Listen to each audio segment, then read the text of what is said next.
with this Iran war escalating. We have other countries implicated again. And while this has been a sort of slow-rolling failure of Trump's ceasefire and the timeline that he'd promised, it is something that, especially with everything else going on, is easy to lose track of. We actually are marking today as the 10th straight day of U.S. airstrikes, a sign that the ceasefire obviously is not holding. And, in very serious news, 3 more American troops killed over the weekend. So the region, the people following this, the experts, are bracing for what looks like an escalating return to a war footing between these two countries. The Army released photos of 2 of these slain Americans, Private Isabella Gonzalez and First Lieutenant Tyler James Feehan. The service members were killed in what appears to be a missile strike against a U.S. base in Jordan. Again, the spillover in the region is a reminder that while the United States does have a mightier military than Iran, something that was demonstrated in the initial strikes, we are not impervious to being hit in the region and elsewhere. Trump had claimed within a few weeks ago that Iran would have missiles, that this was going to get worked out, that the danger was going down. That is obviously not what has happened. And it's a contrast to Secretary Rubio's comments after this strike. So we lost people in Jordan after there was a strike. A missile got through. We shot down almost all the missiles. One leaked through, hit the wrong place, and tragically, and it's heartbreaking. At the press conference, you said you don't mind Iran having ballistic missiles. Can you elaborate on that? I want to make sure we understand your position. No, I'm saying that if other countries have them, it's a little bit unfair for them not to have some. This administration does not speak with one voice. It does not have one agenda for this war. It never explained what the mission or missions were. And if there is a sort of tragic irony that speaks to the anger that Trump faces across the country and from his base as well, it is that Donald Trump himself, whatever you think of his inability to make good on his promises, he clearly understood that the wider view and the opposition to our Mideast escapades over time made him a candidate who campaigned against the very thing he's doing now, against the open-ended commitments in this region. And that is to say nothing of Donald Trump's many broken promises about the timeline for this war. He said it would end in weeks. He said it'd be very soon. He said we'd be out of there by now. And he also said this partial ceasefire that they started would be a quick road to the end of the war. It is not. As mentioned, we're in the 10th day of strikes. Trump has been pressed on all this, including over the weekend.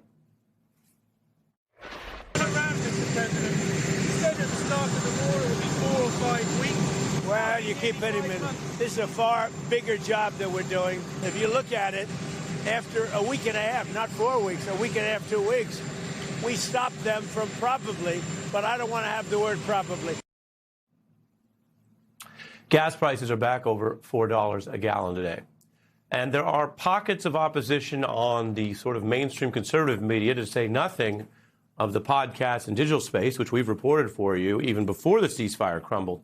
The Iran war, obviously, the Iran war has been as big a fissure on the right online as the Epstein story. And we've seen folks like Tucker Carlson, Megyn Kelly, and, of course, the big one, when you look at Joe Rogan, a kind of combined agreement that this is Trump's sort of biggest, most ongoing error.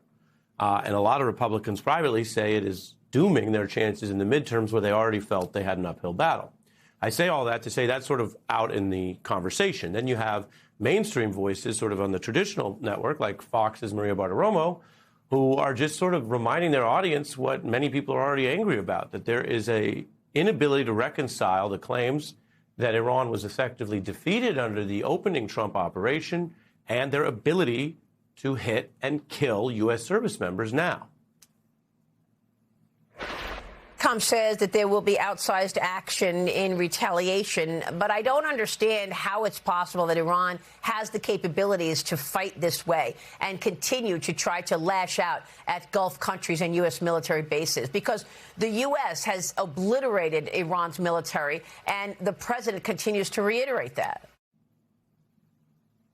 That's just sort of one of the premises of the questions that you're facing over there. The wider question 10 days in is the question we started with. Why are we in this war? How do we get out safely? I'm joined now by Tom Nichols, who writes for The Atlantic. He's a professor emeritus of national security affairs at the prestigious U.S. Naval War College. His new piece is Trump Owes Americans a Better Explanation about Iran. Tom, let's start with where we're at. Americans have been told a lot of different things by their government. Are we now at war with Iran? What level war is this, just in the context of since it started? We've been at war with Iran now for 20 weeks. We launched a major military operation with the express goal of regime change, which is what the president was talking about on the first night of the war. When that didn't happen, of course, the president and his team invented all kinds of other reasons, including this really, just fanciful idea that without this war, Iran was 2 weeks away from a nuclear bomb, which nobody really believes. I'm not even sure the president believes that. And so we've been at war. It's not some different flavor of war. It is two militaries, two relatively large countries fighting for their political goals. And so far, only one of them is achieving those goals. That is the Iranians. Their goals are to survive, to maintain control over the Strait, control they didn't have before this war started, and to come out of this in charge in the region and maintaining power over their own people. The United States has put forward all kinds of goals, not stop Iran's nuclear ambitions, open the Strait, defang the Iranian military. The Americans have achieved none of their strategic goals, but make no mistake about it. We can talk about ceasefires and major operations and incursions and excursions and, day trips and whatever the president wants to call it. This is war, and it's a war the Americans right now are losing.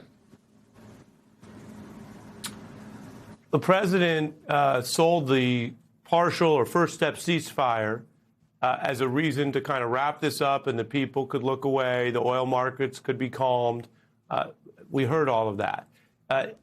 Can we say now where the ceasefire stands? Obviously, it's failing, but can it be sort of pulled back together as an operating agreement, or what are the off-ramp options for the United States at this point? Well, the problem with the ceasefire is that nobody ever ceased firing. That undermines the whole structure of a ceasefire. A ceasefire means that people stop shooting. The Iranians didn't stop. We didn't stop. And so the ceasefire instrument itself was multiple points that basically were capitulations to the Iranians in order to get them to agree to talk about negotiating.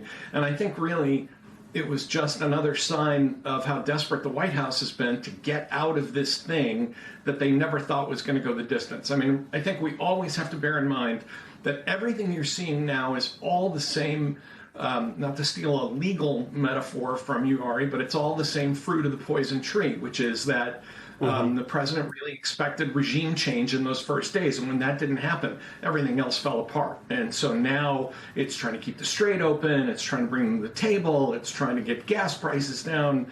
What are the off-ramps to do that?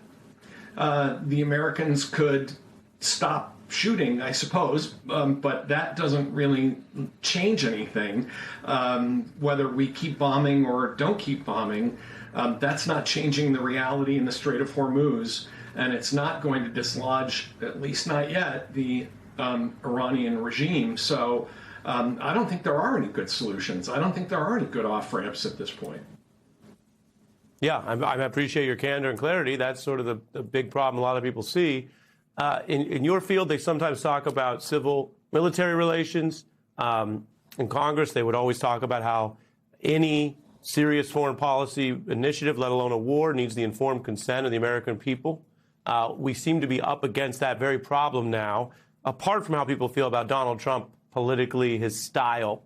Just the baseline of a U.S. president, forget his name, starting a war in the Middle East without any consultation with Congress, without any interaction with the public, the American people.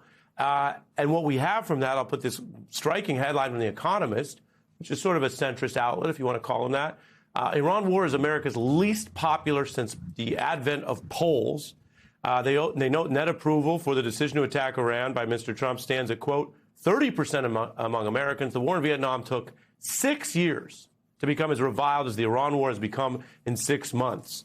Can you speak on just how striking that is in a country that often gives the military and these kind of operations some benefit of the doubt at first, especially if there's a presentation to the country and the Congress, and what that does for sort of the leverage going forward? Well, first, I don't think anybody in this country is blaming the United States, the United States military. They're executing operations that they've been ordered to execute. They don't really have a choice about that. If the president says go, they have to go. The problem here is that this, for the first time, really ever in the modern era, the president has launched a major war. This is not, a Venezuela type operation. This isn't, Eisenhower in Guatemala or something. I mean, this is not something far away, a small far away operation. This is war with a major country of 93 million people that is a traditional enemy of the United States for a half century. If you're going to do that, and there are arguments to do it, the Iranian regime is one of the worst, most ghastly regimes on the face of the earth. If you want to go to the American people and say, listen, this cancer has to be excised from the global body, and here's why I think we have to do it now, and here are the risks, here are the costs we may pay, here's what I'm going to ask from Congress. Okay,